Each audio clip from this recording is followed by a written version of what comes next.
So a while ago I heard that Phase Punch was going to buff water pumps, which would greatly reduce the number of water pumps needed.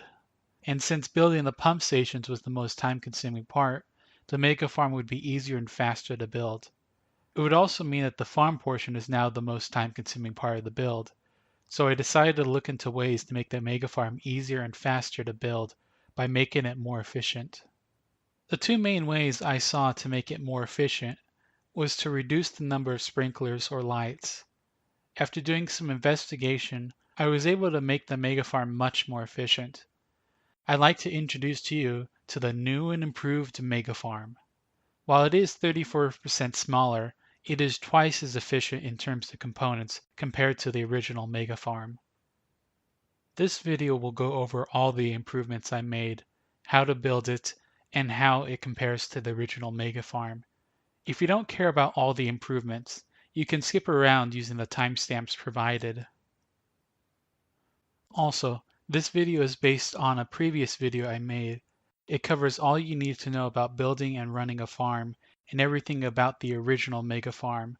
So watch that video first if you want to learn about those. Before we go over the improvements, let's go over the buff they made to the water pumps. Now, for whatever reason, they didn't just give the new rate, so I had to measure it myself. Every tick gives 85 milliliters of water, and a tick seems to happen around every 10 seconds. It fluctuates a bit, but I think that is just caused by some netcode. So 85 milliliters of water every 10 seconds turns into 510 milliliters per minute. Before the buff, water pumps pumped at a rate of 150 milliliters per minute. For reference, a planter uses 45 milliliters per minute. Before, pumps could only supply enough water for 3 planters. With the buff, pumps can supply enough water for 11 planters. If you have to purify the water first, half of the water is wasted. So that would mean before the buff, a single pump could only support 1 planter. And with the buff, a single pump is enough for 5 planters. With that change alone, the number of pumps needed for the original mega farm drops from 48 to 16. With that covered, let's move on to some of the improvements I made. The two main ways to make the farm more efficient is to reduce the number of lights or the number of sprinklers. The lights are the simpler of the two, so let's start there first. Saganada made a comment on the Mega Farm video and let me know that lights could pass through the floor. I did a bit of testing and found what he said was true. There was one small problem, which is that the range of the lights was much shorter on the floor below, and it only went down one more floor. The range of the lights is so low that 1 light per 2 planters doesn't reach all the plants. But what I did find is that 3 lights can cover 4 planters. With the light passing through the next floor, that would mean 3 lights are covering 8 planters, which is more efficient than 1 light per 2 planters and 4 lights for 9 planters. That reduces the number of lights from 32 to 24, which saves 16 power. While testing, I got another idea. What if you were to stack the planters using half-height floors? While initially this seemed like a good idea, I ran into a problem with that. The plants in the back are out of reach with their stumpy little arms. While this doesn't make the idea invalid, it just makes it not useful until someone figures out something else. This also makes it so you need half-height floors so you can reach everything. With the simple stuff out of the way, let's move on to the sprinklers. In order to reduce the number of sprinklers, we first need to understand why sprinklers are so weird, which means investigating sprinkler efficiency and sprinkler behavior. I already knew that water could seem to disappear when manually watering plants. It's not actually disappearing, but it's just going to the other planters surrounding the one you are trying to water. Even worse, it can go through ceilings and walls, making it really hard to understand watering when first starting out farming. Thankfully, sprinklers don't work through walls or floors unless you really try. You can place sprinklers as close as you can to the wall so that it clips through the floor or wall and waters the plants on the other side. The other thing which I kind of already knew was that the uneven watering of planters was caused by the overlap in range of the sprinklers, which is why evenly spreading out the planters and sprinklers in the original mega farm helped get it consistent. To show this, I made a simple test with two sprinklers that get 3,000 milliliters of water each. They each water 3 planters. With this test, you can clearly see that the other planters are getting 1,500 milliliters of water, and the one in the center is getting 3,000 milliliters of water. Wait, what? 3,000 milliliters of water? It should have been 2,000 milliliters of water. Where'd that extra 1,000 milliliters of water come from? Well, after doing a bunch of research, I now understand why. But I did way too many tests to cover in this video. I don't think I'll ever get around to making a separate video about it, so I decided just to release all my research notes. You can find a pastebin link in the description if you want to go over and read them. The short summary is that the sprinklers actually water more water than they consume, creating an efficiency greater than 100%. It varies from 80% to 150% and depends on the number of planters the sprinkler waters. And then the range of the sprinklers seemed to be a little over 1 foundation. After a lot of testing, I was able to determine the most efficient pump and sprinkler ratio for 1 to 9 planters. With these ratios, I then made these floor layouts. Of all of these, the one that is the most efficient is this layout with 7 planters. The 7 planters share 2 sprinklers and 1 post-buff pump. There is also another benefit to reducing the number of sprinklers. While purifiers can convert as much water as you can throw at it, they can only output enough water for just 6 sprinklers, meaning that 3 7-planter groups can be run off a single powered purifier, which means that if we have 3 floors like this, the entire farm can be run off just 2 powered purifiers. While 3 7-planter groups should be able to run off 3 pumps, for some reason it can't. I don't know why, but that's just the way it is. So we just need to add an extra pump to each purifier. However, this does have one added benefit. I am 99% sure that the water bug can only happen if the sprinklers are constantly running out of water. And because the 6 sprinklers with 4 pumps never run out of water, the water bug shouldn't happen. That is as optimized as we can get it for the water side of things, so let's switch back to lights. While we did learn that lights can go through floors to get more efficient light to planter ratios, unfortunately that won't work with this layout because we don't have planters in rows of 4. But this layout does look similar to the layout for the 4 lights per 9 planters setup. With a little bit of fiddling, it is possible to cover all the plants with 6 lights. Again though, this is a bit fiddly, and I have some notes for building it in the later section about building the farm. With all those optimizations, we now use 2 purifiers, 8 water pumps, 16 sprinklers, 18 lights, and 42 planters. Before we move on to building it, there's some other changes I wanted to cover. Now that we only use 2 purifiers, it is much more reasonable to use a powered fluid switch to transport the water from the pump station to the farm. In the original Mega Farm, I just ran back and forth a bunch of times to run the water from the pumps to the farm, so that you didn't have to use powered fluid switches. It took a really long time, but the alternative cost 146 high qual, but now it only costs 13 high qual. As you probably noticed, there is one odd thing about this layout, which is the empty square in the center. To give it some use, you could fill it with some extra boxes, a TC, or a turret. The best use I found is either the one with 4 boxes and a turret, or the one with a TC, 2 boxes, and a turret. The turrets are to make the farm harder to raid, since word is catching on and people are starting to raid farms. To deal with the water bug, I added a timer to temporarily cut and restore power to the purifiers. If you didn't watch the original video, the water bug is when the sprinklers stop working. They would look like they were on, but they were actually off. After the testing I did, I am 99% sure this is caused by the sprinklers constantly running out of water. Since the sprinklers should always be on in the system and have water, it shouldn't happen. But in the rare chance that it does happen, I decided to include it in the circuit anyways. But remember, it's completely optional, and you don't need it if you never encounter the water bug. The other change I made was adding a turret to each of the center squares. This adds 3 turrets in total to the farm. If you want to add more turrets, you can always add another wind turbine and battery. If you don't want to use the timer for the water bug and remove one of the extra lights, you can add another turret if you want.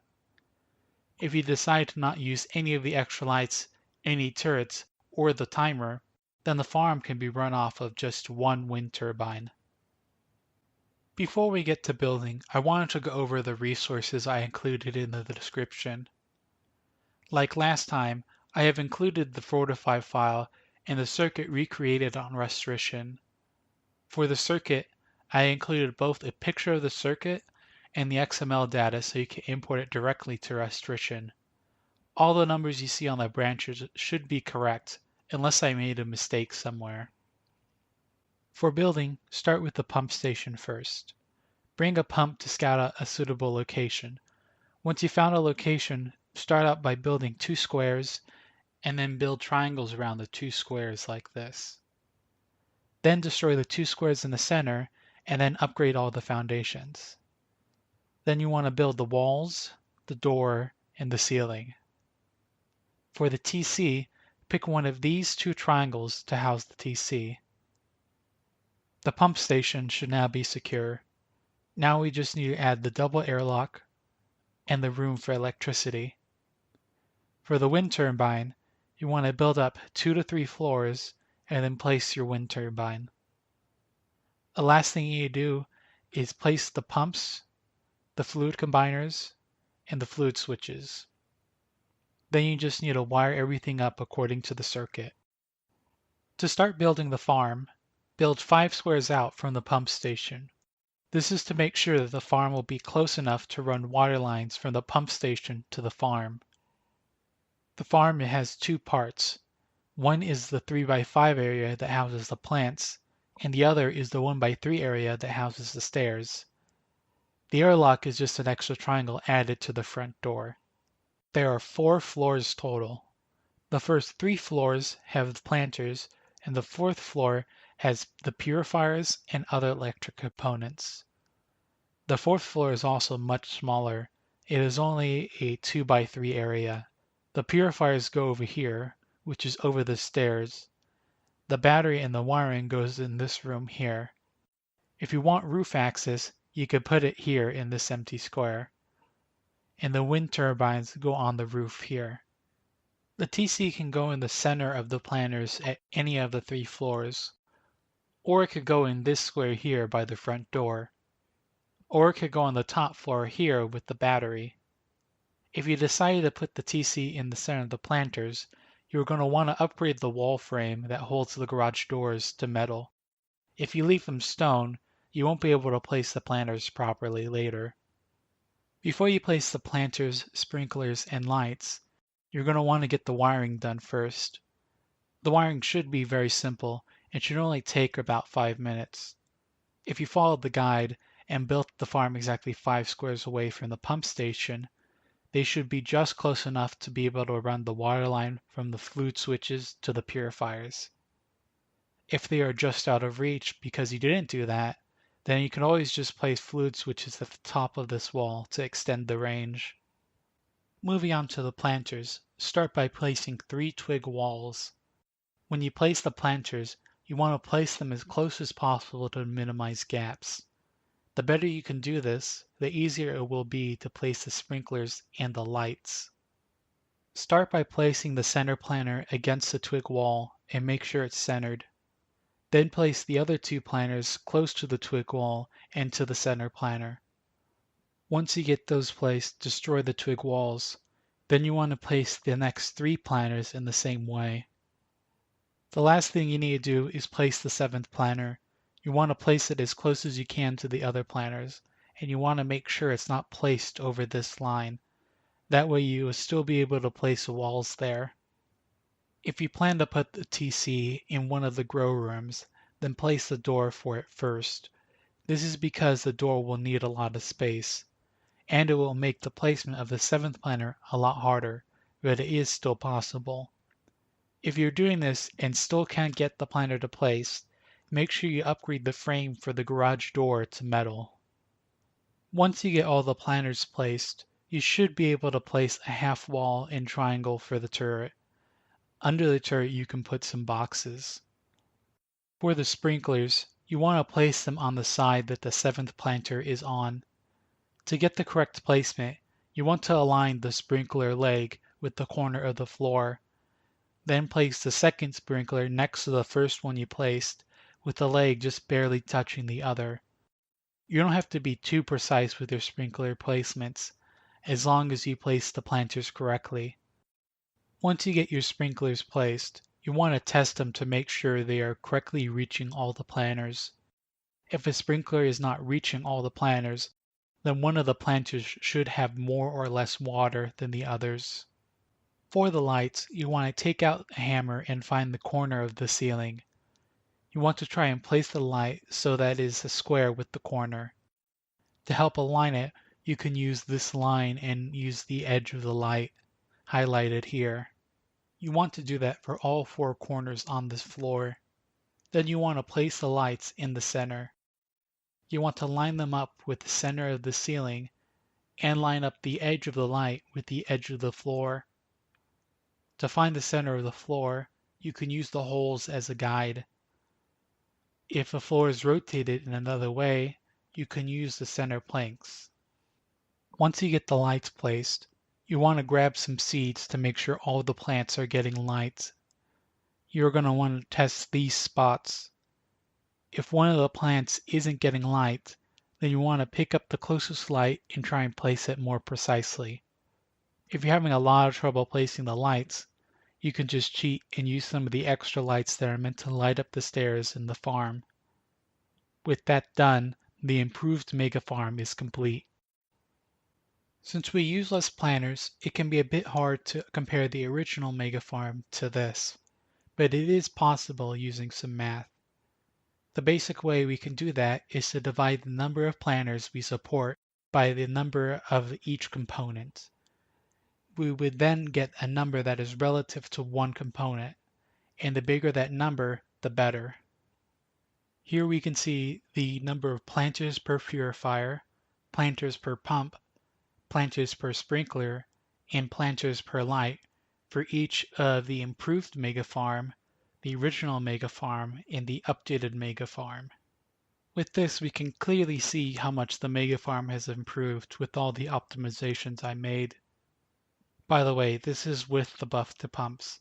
Without the buff to pumps, the planters per pump of the improved mega farm drops from 5.25 to 1.9. Here's the components needed to build the improved mega farm. And here's the components needed for the original and updated mega farm.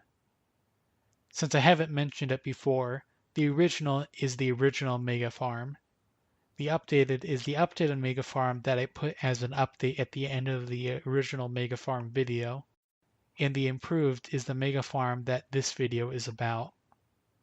Using these counts, we can then convert the components into their costs. We can then add all those costs together to get their totals, which we can then convert to scrap to get a single number to compare. For build cost, we take the cost of twig, upgrade, and upkeep and then convert them to scrap. If we assume the farm will be up for 14 days, we can figure out how much the upkeep will be. We can then add all 3 of the build costs together to figure out the total cost it would be to build it. Then we can combine the cost to build and the component cost together to figure out the total cost of the farm. Like I said before, these numbers aren't fair comparisons since the original and updated Mega Farm have more planners. What we can do is divide these costs by the number of planners to figure out how much scrap it is per planner. With scrap per planner, lower is better. If we divide these costs by the cost of the improved Mega Farm in Tract 1, we can see how much more efficient the improved Mega Farm is compared to the previous versions. With this, I hope I was able to clearly show how much more efficient the improved Mega Farm is. With farming becoming more popular, people are starting to raid farms, which means that you have to put more thought into defense. With the amount of scrap you are getting, you should at the very least put walls around the farm. It is one of the easiest ways to deter raiders, and it is very cheap with the amount of stone you can get from the scrap. The other thing you can do is upgrade the farm to metal. In the last video I talked about the difference in cost between making a base out of stone versus metal. Now that people are starting to target farms, it may be a good idea to upgrade the base to metal for security reasons. Before the end of the video, there's a couple of other things I wanted to go over. This wipe, the trade-in for cloth was nerfed. Previously, you would get 10 scrap for 50 cloth. Now you get 10 scrap for 80 cloth. That is 37.5% less scrap, which is a very minor nerf in my opinion, especially since it is now very easy to set up a large-scale farm. With how much cheaper it is to build the Mega Farm, it's pretty reasonable to build 2 of them. That way you can counteract the decrease in scrap from the nerf to cloth. That is what I did when I was playing for the past couple of weeks rather than working on this video. They also nerfed corn for whatever reason. I am not sure why, since corn is way harder to transport than cloth, which makes it seem like they don't really understand how good cloth farming is compared to corn. Since I haven't mentioned it before, I should tell you how much it can produce. The improved Mega Farm has 42 planters in total, which means that it has 378 plants. A plant with genes of 4Gs and 2Ys gives you 56 cloth when fully grown. That means each harvest you get a little over 21,000 cloth, which is 2,646 scrap. 5 harvests gives you 13,230 scrap, which means that the farm turns a profit after its 5th harvest. Last month, cars were added to the game, and Bandit was made a safe zone. You can also now buy a mini at Bandit for 750 scrap. This makes transportation much easier to come by, which makes this kind of strategy much more viable. And after playing for a few weeks, I can confirm that transportation has never been an issue for me. Cars are your best bet for transporting cloth. With the Mini, you usually have to bring a passenger to avoid picking up hitchhikers. But with cars, you don't have to worry about that because of the use of keys. The best car for transportation is a 4-wide with 2 engines, an armored cockpit, and a storage box. You can also swap out the storage box with an armored passenger module if you want to bring some friends along. If you wear full plate armor, you are basically unstoppable. After dozens of runs and many attempts to run people over, I have never died while driving the car.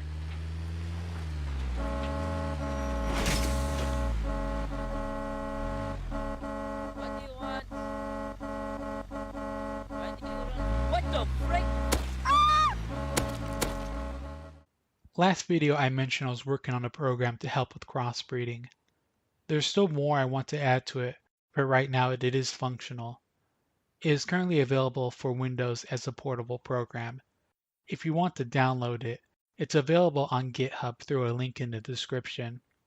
I'm not quite sure when the next update will be because I'm not too motivated to work on it at the moment. I kind of don't like WPF, which is what is used to make the program. I am thinking about jumping ship to a mobile app, but the issue with that is that I won't be able to release it for iOS. In order to release it on iOS, not only would I need a Mac because Apple, but I would also have to pay to get it on the App Store. So I'm thinking about just toughing it out. It should get better once I add in some other libraries. That pretty much covers everything. This was only supposed to be a short video, but apparently I don't know how to make a short video. Also, I am really surprised with how big the original Mega Farm video got. I don't really consider myself a YouTuber, nor do I want to be one. I was mostly just making the video to help my group out with farming and to give myself something to do other than the usual nothing. I figured it would get some attention, as there would be some clan out there interested in doing the same thing, but I never thought it would get this much attention. Also, I really need a better name than the improved Mega Farm. Leave a suggestion in the comments and I'll pin the best one, so that way we don't just have the original Mega Farm, the updated Mega Farm, and the improved Mega Farm. I wanted to include all the tests I did to figure out the most efficient layout, but that was taking a really long time, and I wanted to get this video out no later than a week after the buff to pumps happened, which is why I decided to just release my notes for the test I did. I still don't know how to end the video, so here's a picture of that time my buddy got mad at me for jamming 5 ribs in a boat base.